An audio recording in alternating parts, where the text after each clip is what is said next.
let's firstly get your thoughts on the RG Snyman situation, which I just realized I haven't asked you about. Probably should have started Yeah, with that because it's still all the rage. yeah, But are you as surprised as everybody else? yeah. Surprised, but love it. To be honest, and people will say, "Oh, yeah, he's Leinster bias."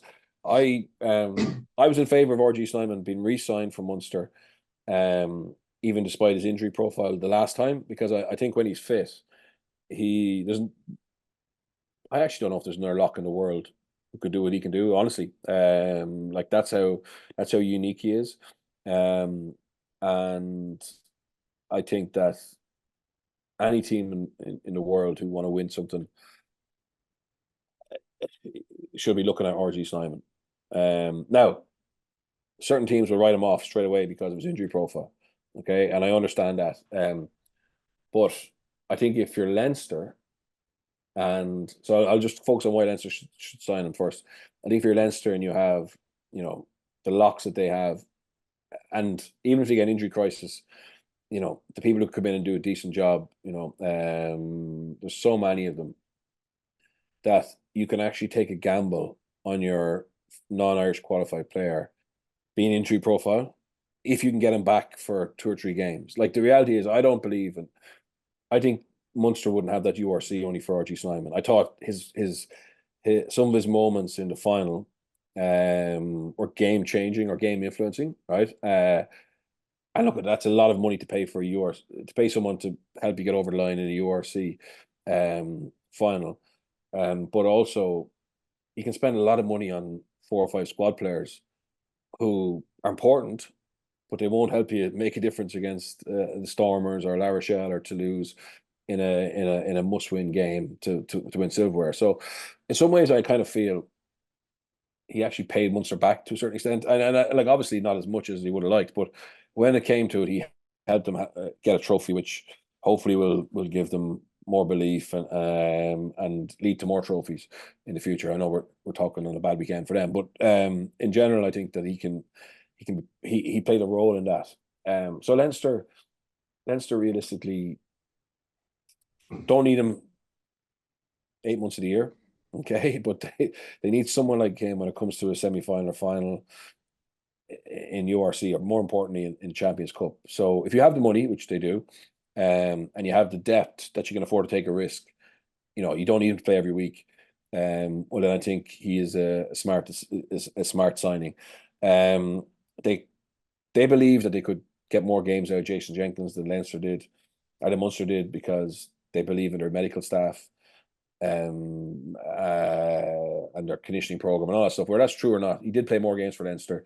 He's been fit more for Leinster, but obviously he hasn't had the impact um, that they obviously hope to get out of him. To be fair, and that's maybe down to Joe McCarthy coming through, or Ryan Baird, or whatever. But he hasn't had the impact in Leinster that Leinster need from their non-Irish qualified players. Like they only have 3, right? And I would say Michael Alatoa has been great, but not the level they need. They need someone who can actually play against La Rochelle or any of the top teams in Europe, and whether it's starting or off the bench, turn the game. And unfortunately for Alatoa, he had that chance in the Viva, and it just didn't. Look, you're expecting a lot of them, right? But those guys can basically win you a game. The Gerraks, the Lukus, the Duponts, the um any of those big game players, the Johnny Sextons, etc. They're there for the big days to be able to help get you over the line. And I think Snyman is proven for that. Is proven in that situation. Nassau is a little bit different in that he's a one capped All Black. He covers multiple positions, and if anything happens to Robbie Henshaw or Gary Ringrose, you've got absolutely zero doubt he can have a big game. But again, I would say maybe Leinster need to be more ambitious than that, and have someone who can not just do a good job, but actually win you the game.